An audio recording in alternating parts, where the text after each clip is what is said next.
The great climate here in Tampa makes riding a bike possible just about every day. But riding a bike can be a risky proposition. 7 cyclists have been killed in the Bay Area in just the past few months. I spoke with 3 experts about how to minimize your risk while spinning your wheels. Corporal Ed Croissant from TPD's Bicycle Squad lays down the law for riders and motorists. Well, while riding a bicycle on city streets, as a bicyclist, you're responsible, you have all the rights and responsibilities as a motor vehicle. Therefore, you have to obey all the traffic laws. Always ride with traffic. It is illegal to ride against traffic.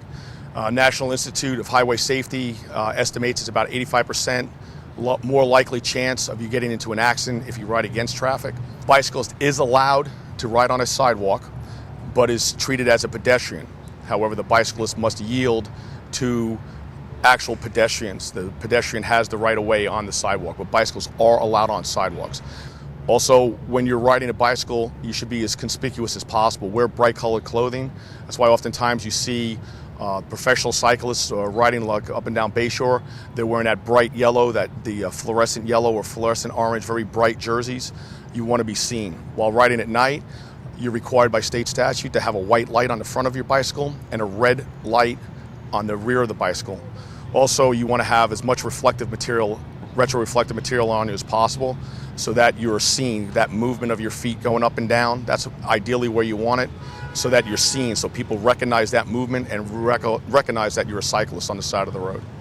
Helmets, you should always wear a helmet. State statute only requires children 16 and under to wear a helmet, but it's always prudent to wear a helmet even as an adult. Head injuries are the most common injuries in bicycle crashes. Therefore, if you do have a helmet on, manufactured by a reputable manufacturer, that will definitely save your head if and when you hit the ground. Yes, if you go to tampagov.net/police, there's a hyperlink there for floridabicycle.org. Florida Bicycle Association has a very informative website. They have a copy of the statutes on there, as well as they have diagrams for tips on how to do proper lane changes, as well as making turns in a downtown and urban environment. We want to inform the public and educate them as far as making them safer riders, and that's both the driving public as well as the cycling public. Obviously, our job is to educate. We can educate through the website. We have flyers. There's different programs that are available for bicycle safety, as well as the last form of education we want to use is a traffic citation, which is going to cost money and possibly points on your driver's license. We need to educate the drivers, we need to educate the bicyclists and the public in general, because a lot of people do not understand the bicycle laws and the rights that a bicyclist has on the street.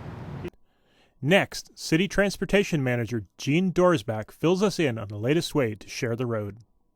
Yeah, Sharrows are new to the U.S., certainly new to Tampa. It's a pavement marking designation that highlights to the drivers and bicyclists that the outside travel lane is for both bicyclists and the drivers to be utilizing. And there's also signage that goes along with these pavement markings to give that extra attention as well. This project on Euclid tied in the Bayshore with West Shore, which is a commuter route for vehicles as well as bicyclists, and it made a nice project to make that connectivity between those two north-south roadways. We have improvements planned that will start after the Gasparilla season in March of next year. A federally funded project that's going to put bicycle lanes on Bayshore, basically from Platte to Rome. We'll also have some pedestrian improvements associated with that at the intersections. A wider median on the northern end that will actually reduce the laneage from 6 down to 4, and that'll give additional pedestrian refuge in that area for those crossing over to use the Bayshore sidewalk.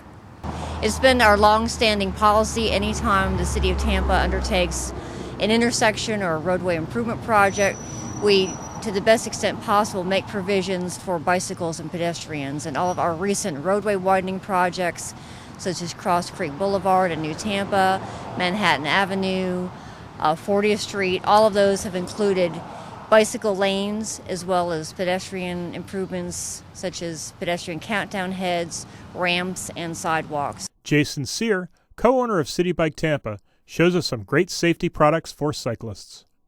My biggest recommendation would be to wear a helmet. Anyone who's ever gone down on a bicycle knows that a bike crash is a violent crash, and 8 times out of 10 you're going to hit your head.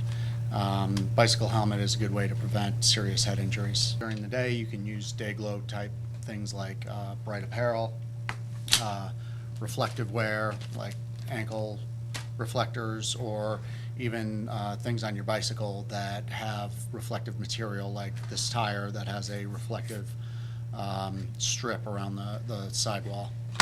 In the evenings, you can stay visible by having a good set of lights that allow you to not only see in the dark but be seen. Right, so making eye contact with drivers, educating yourself on what the right thing and the wrong things are to do, because a lot of people who are moving to our urban core are people who have probably lived in the suburbs or lived in other places with a lot more wide open spaces than what we have here, and we see it every day. People don't know the difference. Do I ride on the sidewalk? Do I ride on the street? How do I negotiate intersections? How do I know what cars around me are going to do? Educating yourself and taking advantage of resources like the free education that's available from shops like City Bike Tampa to get urban bicycle safety lessons will greatly increase your chances of knowing what to do and being a little more predictable when you're in traffic. Riding a bike is good for your health, it's good for your wallet, and it's sure to put a smile on your face. For Spotlight Tampa, this is Brian Sullivan.